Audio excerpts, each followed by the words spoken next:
too would like to acknowledge the traditional owners of the land on which we're gathered tonight and pay my respects to elders past and present.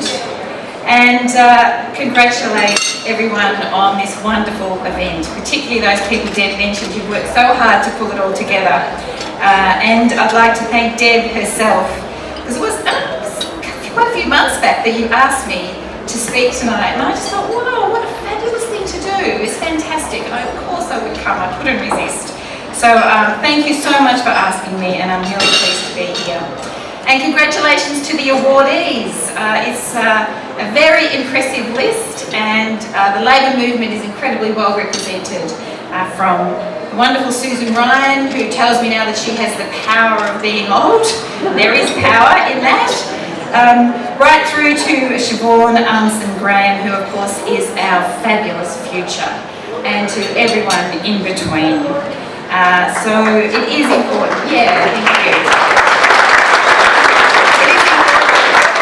To acknowledge women, to acknowledge strong women and women of Irish background who will leave a powerful legacy, one to be recognised, a legacy for working women, for their families, and for all people who benefit from their endeavours for a better life and a better future, because that's what we're about.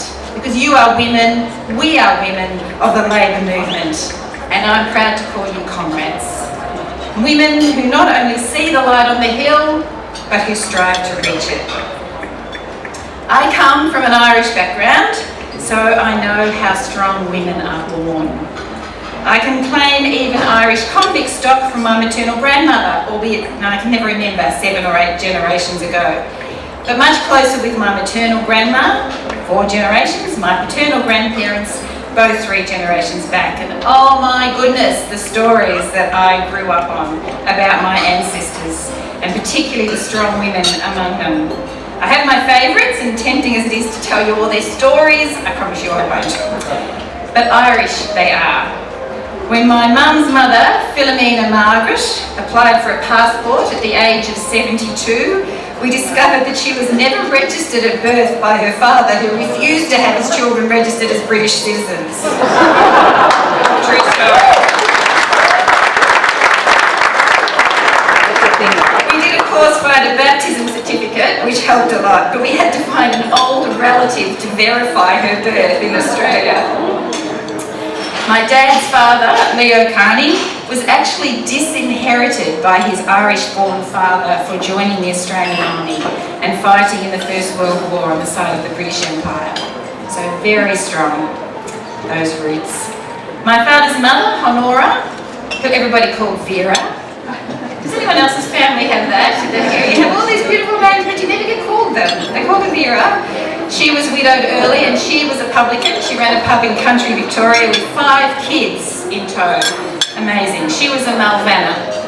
And she taught my dad, Michael, who of course everyone called Mick, rebel songs like The Minstrel Boy, which when he became a publican, he would stand in a bar and sing dreadfully at the top of his voice. But nevertheless, he loved to sing it.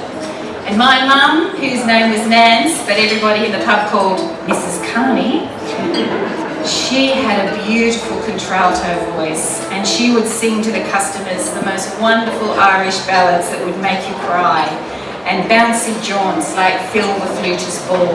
Does anybody know that?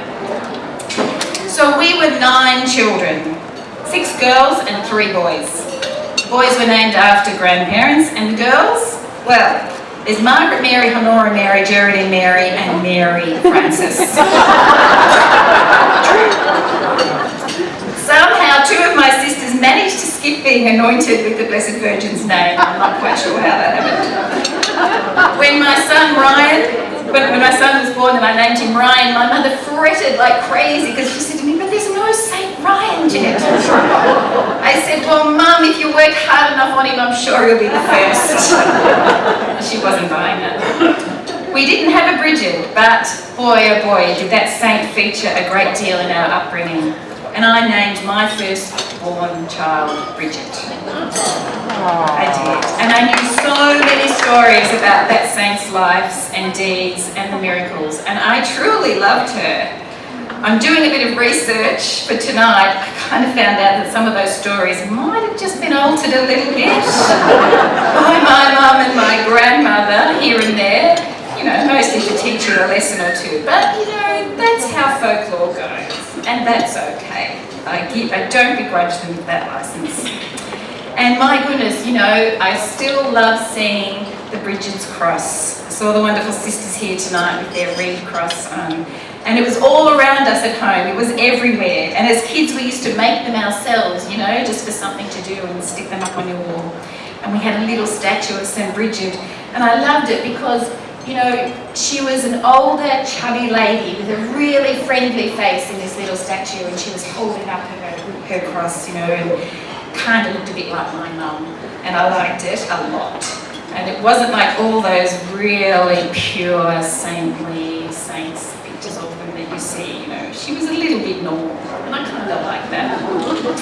It was certainly a far cry from that picture of, you know, the Sacred Heart of Jesus with his heart sitting out. It just totally freaked me out as a kid. So we were brought up on stories of St. Brigid, you know, the one about her giving away her father's buggy. Do you know that story? And since doing research, this is one of the ones that my parents had a little bit of poetic license with, because apparently she gave away his sword. But I liked the idea of a buggy better, because I knew what a buggy was, and, you know, made it a bit real. So, do you know the story? So what happened was she was a real pain in the neck to her father, because she used to give away all his things, you know, his silver, and this is the story that we really told him, to the poor people, and it really annoyed him. And so he sort of said to her in one version of the story, I got, you know, off to the nunnery with you, young lady. And he took her off, and while he's at the monastery negotiating with the abbot to sort of take her into either servitude or to become a nun, she gave away his buggy that they'd driven there in to a poor person who came by. This story used to just fascinate me, and I would tell my grandma to tell me again that story, because it just, the whole concept was amazing to me. Number one, you know, here's this cranky dad giving his daughter away, and number two, she had the cheek to give away his buggy while he's inside. I just thought, that is fantastic. I love that story. But of course, you know, there was always a moral, and it was really about sharing wealth, which was a huge part of my upbringing. It was about respect for everybody, no matter what they earned or where they lived or how much they drank in your dad's pub. And it was all about charity. But not just charity, but charity without fuss. You know, you just did it. I also like her connection to the pagan goddess, who she shared the name with, the same name, and the same feast day actually.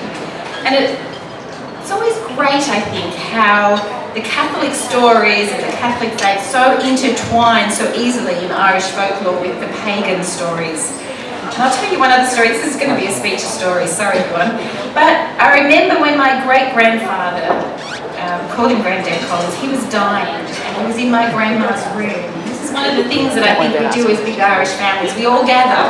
So everybody was there, my 8 aunts and uncles and all my cousins, and we were all there because Grandpa Collins was dying in my grandma's bed. And he said to her, and I heard him say, you need to take down the holy water off the wall. Did anyone's grandma have those things in the house? Yeah, you know, the little sort of plastic thing stuck on the wall with a little well, which was always full of holy water and got filled up at Sunday after Mass, you know.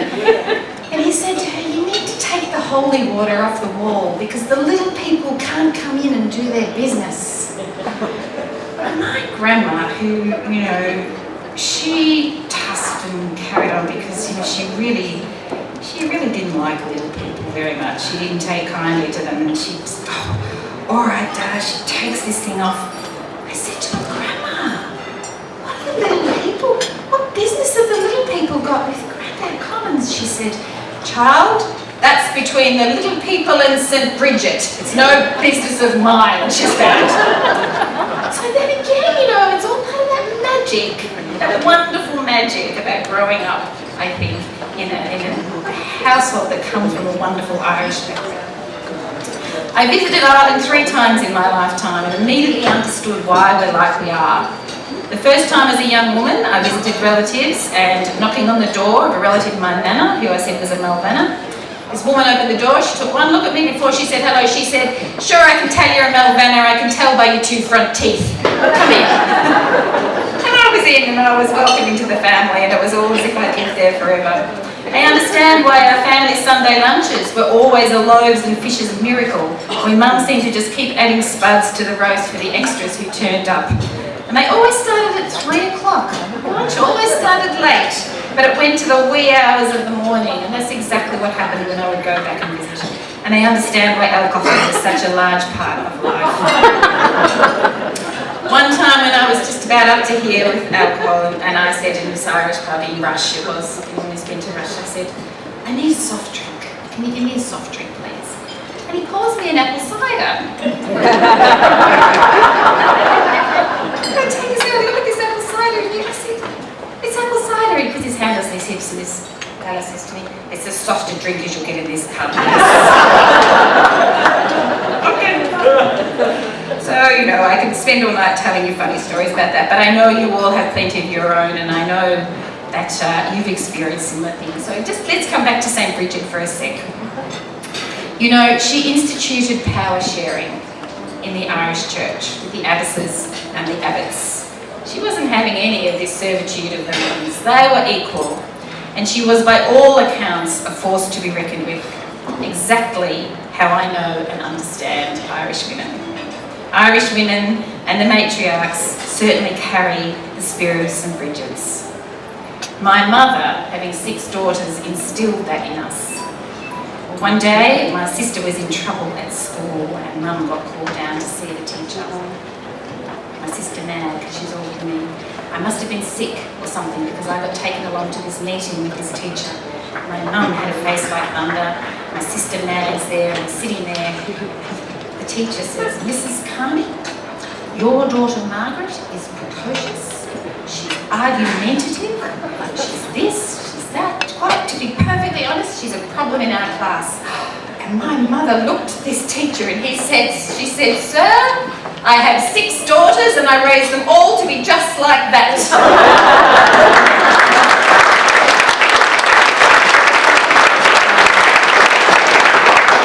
My sister goes, "Yes." Anyway, Mum gets up and she storms out with both of us and she turns to my sister. She says, "Oh man, go easy on him, will ya?" So here we are. My 3 brothers called the 6 sisters the joint chiefs of staff. As I said, there are many stories about St. Brigid, but there's one last one and I'll finish on this story because I think it's particularly pertinent to tonight. St. Brigid is said to have stood with the King of Leinster on a fertile field between a lake and some woods and asked the king for a small parcel of land on which to build a convent. And the king laughed at her and denied her request. Ha! Of course, Brigid was not so easily dissuaded. After a quick prayer, she offered the king a compromise. Would he give her as much land as her cloak would cover? By this stage, the king just wanted to be left in peace, so he agreed. So Brigid removed her cloak, but instead of laying it down, her 4 sisters took hold of the corners of the garment, they turned to a different point of the compass and they ran. And of course, miraculously, the cloth began to expand in all directions and soon covered an entire field. And the king yelled, "Stop, stop, enough, enough. Okay, you get your convent, you get your convent." And so he did as he promised and the convent was built. And I'd like to think that this story is a bit of a parable of our present day efforts to encourage more women into public life as members of various parliaments across Australia. An effort we are continuing here to fundraise tonight. For years, we stood before the King. We've asked for our small patch. We've received the odd cloak-sized patch here and there. But then along came amazing sisters like the 12 wonderful women that we have here tonight, who will shortly be recognised for their achievements. Together, we are all running. We are stretching the cloak of women's elected representation further and further, covering more ground than ever before.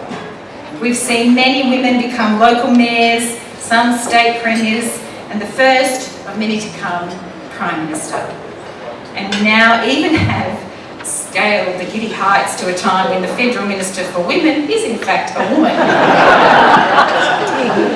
So with issues that unfairly affect women back on the table this election year, such as cuts to paid parental leave and childcare payments, threats to penalty rates, which of course we know affect women more than anyone else, rampant discrimination in the workplace, on top of ongoing wage and superannuation disparity, the need for a quick prayer and a blessing, a la St. Brigid and her cloak, is now more important than ever. So go get them, sisters.